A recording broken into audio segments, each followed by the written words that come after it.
आपण पाहत आहात सुपरफास्ट 24 तास न्यूज, बातम्यांचा खरा वेग. कृषी विद्यापीठामध्ये हे आंदोलन करावं लागते, नेमकं काय प्रकरण? वसंतराव नाईक मराठवाडा कृषी विद्यापीठ येथील माननीय कुलसचिव वेणीकर साहेब यांच्या दालनाबाहेर आम्ही ठिय्या आंदोलनासाठी बसलेलो आहेत. याचं कारण असं आहे की दिनांक आर्थिक वर्ष 17-18, 18-19, 19-20, 20-21 पर्यंत यांचे सगळे लेखापरीक्षण झालेले आहेत. ते लेखापरीक्षण संचालक स्थानिक लेखा परीक्षक कार्यालय यांनी केलेले आहेत. ह्यांच्या ह्याच बिल्डिंग मध्ये खाली कार्यालय त्यांचं, आणि त्या कार्यालयाकडून मी हे सगळे लेखा आक्षेप जे होते, त्यांचे लेखा परीक्षण अहवाल होते, ते 4 वर्षाचे घेतलेले आहेत. आणि त्यानंतर ह्यावर कुठली कारवाई झाली असं मी विचारणा गेल्या महिन्याभरापासून पत्र देतोय. तर ह्या 18-19 पर्यंत पासून समजा तर 21-22 पर्यंत कुठली कार्यवाही झालेली नाहीये. फक्त टोटल 17-18 मध्ये 346 लेखाक्षेप होते, त्याच्यापैकी 10 क्लिअर केले, 336 राहिले. प्रत्येक वर्षाचे असे 5-5, 10-10 लेखाक्षेप क्लिअर केलेले आहेत. आणि त्याच्यानंतर हे नियंत्रक कंट्रोलर म्हणून खाली असतात ते वनमाकृवीचे, तर त्यांनी ह्या सगळ्या ज्यांच्या विरोधात लेखाक्षेप निघालेले आहेत त्यांना 2018 पासून ते 2026 पर्यंत पत्र देत आलेले आहेत. पण त्यांनी येऊन हे लेखाक्षेप क्लिअर केलेले नाहीये. लेखापरीक्षण अहवाल जर वाचला आपण तर ह्याच्यात भरपूर मोठ्या प्रमाणात घोळ आहे. एक मी उदाहरण म्हणून वाचून दाखवतो. सगळं हे पुस्तक जेवढं मोठं पूर्ण घोळानं भरलेलं आहे, तरी एक वाचून दाखवतो. बीज प्रक्रिया केंद्र परभणी, बियाणे प्रक्रिया नोंद वही वरील पेन्सिलने नोंद घेणे, बियाणे पास नापास नोंद न घेणे, तसेच प्राप्त तूर बियाणे जमा नोंद न घेता परस्पर विल्हेवाट लावून अपहार केल्याबाबत. म्हणजे हे अपहार झालेलं आहे, नाही तर हे ह्यांच्यात ऑडिटरने मुद्दा काढलेला आहे. मग ह्याच्यावर कारवाई होणं अपेक्षित आहे. आतापर्यंत समजा जर 18-19 पासून जर इथपर्यंत जर कारवाई होत नसेल तर निश्चितच ह्याच्यात काहीतरी काळं वेळ आहे. म्हणजे हे नियंत्रक, कुलसचिव आणि हे घोळ करणारे जे कोणी अधिकारी कर्मचारी आहे, ह्यांनी आपसात काहीतरी पैशाची देवाणघेवाण म्हणून ह्याच्यावर कुठली कारवाई केलेली नाही.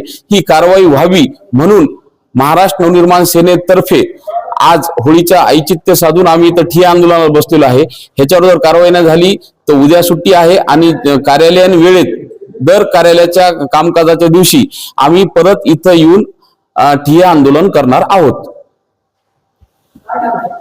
त्याच्यापैकी तुम्हीच मला लिहून दिले की 17-18 चे 346 लेखाक्षेप होते, 10 क्लिअर झाले 346 पैकी. सर 18-19 मध्ये 314 पैकी 15 क्लिअर झाले, 19-20 मध्ये 303 पैकी 15 क्लिअर झाले, आणि 20-21 मध्ये 307 पैकी 9 क्लिअर झाले.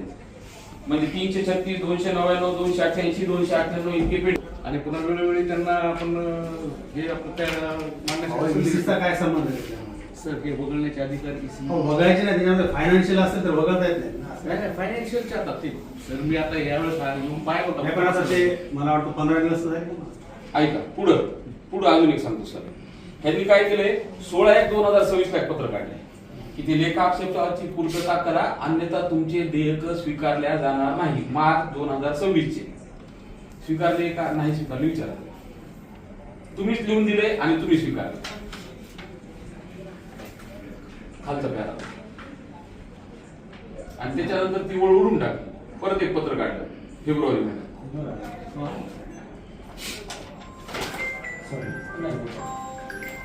आणि त्याच्यानंतर परत फेब्रुवारी. फक्त तुम्ही पत्रच काढत राहणार काय ना? आज त्यांची डी लावा. सर मला बोलू दे. आज त्यांची डी लावा, सस्पेंड करा, नाही तर पगार थांबवा. काही ना काहीतरी आज ठोस कारवाई केल्याशिवाय मी इथून उठणार नाही. आणि पोलीस स्टेशनला मी स्वतःच फोन केलेला आहे. त्याच्यामुळे काय नाही, आज होळी आहे, आज अधिकृतपणे आम्ही बोंबारो आंदोलन करू शकतो, एवढं लक्षात ठेवा. आणि माझं भांडण ना कदम सरांशी आहे ना वेणीकर सरांशी. तुम्ही ज्या पदावर ज्या खुर्चीवर बसतात मी त्या खुर्चीला बोलतोय. सांगा आता काय करता. आणि भयंकरच एक उदाहरण वाचून दाखवतो तुम्हाला. म्हणजे हे मी नाही लिहिलेले, हे लेखा परीक्षण तुम्हीच केलेले तुमच्या लोकल बॉडीनं. बीज प्रक्रिया केंद्र परभणी, बियाणे प्रक्रिया नोंद वही वरील पेन्सिलने नोंद घेणे, बियाणे पास नापास नोंद न घेणे, तसेच प्राप्त तूर बियाण्याची जमा नोंद न घेता परस्पर विल्हेवाट लावून अपहार केल्याबाबत. हे अपहार म्हणजे हे मी लिहिले का, आम्ही आरोप करतोय का? हे एक सांगितलं तुम्हाला, फक्त एक शोधून काढले. 15-20 दिवसापासून तुमच्याकडे हो तुम्ही आता बाजारात पत्र दिलं. ऐका सर, अजून नाही माझं संपलं नाही. माझं संपलं तुम्ही बोला. परत रोख किर्द आणि बँक स्क्रोल मधील तफावती बाबत रोख किर्द प्रमाणे दिनांक 1/4/2018 रोजी शिल्लक रक्कम निरंक. दिनांक 1/4/2018 रोजी बँक स्क्रोल प्रमाणे शिल्लक रक्कम 4,99,666. तफावत रक्कम 4,99,666. लालाचा माल आहे, आमचे पैसे दे.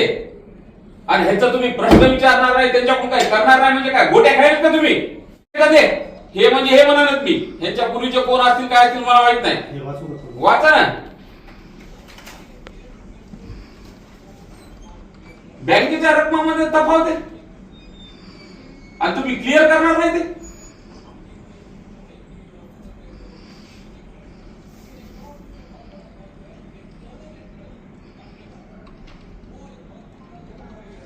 सिरियस आहे कदम साहेब. चालतंय, बघू ना सर आपण आता. नाही, पण- बघू नाही, आज कारवाई करा. हे रजिस्टर आज तुमच्याकडे आहे. सगळ्यांवर डी लावा त्यांच्या, हे- नाहीतर सस्पेंड करा, त्यांच्या पगारी थांबा. हे रजिस्टर तुमच्याकडे आहे का? आणि साहेब तुम्ही गुन्हेगारांवर घ्यायच्यात, कारण की तुम्ही हे मी तुम्हाला निदर्शन आणून देऊन सुद्धा तुम्ही कारवाई करत नाहीये. नाही, हे माझा विषय नाही. मग तुम्ही पत्र द्या, माझा विषय हा, येत नाही, शंभर माझ्या टक्के कॅबिनच्या बरोबर. बाहेर तुम्ही बसायत नाही. मग हा, ज्याचा मी विषय तुम्हाला येतो, पत्र देतो. ज्याचा विषय येतो बरोबर आहे. त्याच्या आणि कॅबिनच्या मी बाहेर तुम्हाला देतं. ऐका ना मला. Yes sir. मी तुम्हाला फक्त कशामुळे तुमचं लायझरिंग करतो, हा विषय माझा नाही, हा विषय यांचा आहे. आता मी मला काय, मी तुम्हाला इथून नाही बसत, मी खाली बसतो. मी तुम्हाला पत्र देतो की हा विषय माझा आहे. फक्त मी तुम्हाला मदत याच्यामुळे करत आहे की तुम्ही आता माझ्याकडे अप्रोच झाला, मी ह्यांना तुमच्या दोघांमध्ये वेटिंग करतो. अहो साहेब, ते काही नाही मी आता करत. पत्र ऐका ना, देतो. हा विषय तुमचा नाही, हा मान्य. बरोबर आहे. हे काही करत नाही, मग मी कुठं जाऊ? कुलगुरू, कारण त्यांचे डायरेक्ट नाही, कुलसचिव प्रशासकीय गोष्ट तुमच्याकडे येते, माझ्या अभ्यासाप्रमाणे. विभागीय चौकशी यांनी पाठवून द्या माझ्याकडे, मी करतो. आजच्या आज पाठवा हो, आणि आजच्या सही करा. पाठवून द्या माझ्याकडे. कुलगुरूकडे पाठवा, कुलगुरू माझ्याकडे येऊन द्या. एका दिवसात तुमच्या डीलला मान्य नाही, वेळ काढूपणा करू नका बरं का. ते त्यांचाच विषय आहे तो. त्यांनी पाठवायचं. त्यांचे आज काय तुम्ही ठोस काय काय काय कारवाई करणार मला ते सांगा. आम्ही जे ऑडिट पॅर आहेत हम्म. त्याच्यामध्ये जेवढे आता निदर्शनास येतील त्या सगळ्यांना आम्ही विभागीय चौकशीसाठी आम्ही प्रस्तुत करू. पाठवा कुलगुरूकडे. हो. ऐका ना. आतापर्यंत ऑडिट पॅर का नाही केले आपल्याला? ऐका, Submit अजून करायचं. अजून ह्याच्या पलीकडे गोष्ट. काही लोक रिटायर झालेले घोळ करून आणि 3 वर्षाच्या आतच त्यांच्यावर जर काही त्यांचं complaint वेतन बंद असेल- करता येतं ना. काय काय? वेतन बंद करता पेन्शन, येतं. पेन्शन. पेन्शन. अहो एक रिटायर झाले, तुम्ही इथून रिटायर झाले समजा, बरोबर आहे, तुमच्या जागेवर हे आलेले आहेत. हो. ते तुमचा चार्ज ह्यांना द्यायचा असतो ना. या प्याऱ्यामध्ये मी वाचलेले की तुम्ही ह्यांना चार्ज दिला नाही आणि मग चार्ज दिला नाही तर मग तुमची पेन्शन कसं काय मान्य झाली? बरोबर, पेन्शन करता येत नाही बरोबर. सगळे विषय तुमच्याकडेच येतात. ते फायनान्सचा विषय तुमचा आहे. त्याच्यामुळे काय करा कदम साहेब, जबाबदारीनं थोडंसं याच्यामध्ये बघा. चालतंय. कसं आहे माहितीये का, हे विषय त्यांनी काढला ते ठीक आहे, it's okay. पण ते तुमचीच जबाबदारी आहे. हो, चालतंय ना, आपण बघू.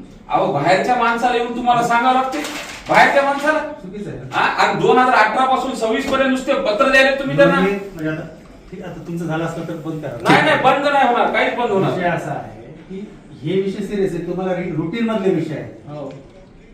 19-18 पासून जे विषय ते सांगितलं आहे. त्याच्यात तुम्हाला 15 दिवसापासून ते सांगत आहे. तो संबंध विषय जे विभाग प्रमुख आहे. अरे नसते, तुम्ही कंट्रोलर आहात. आता माझ्या डेप्टी रेजिस्टर समजा रजेवर आहे.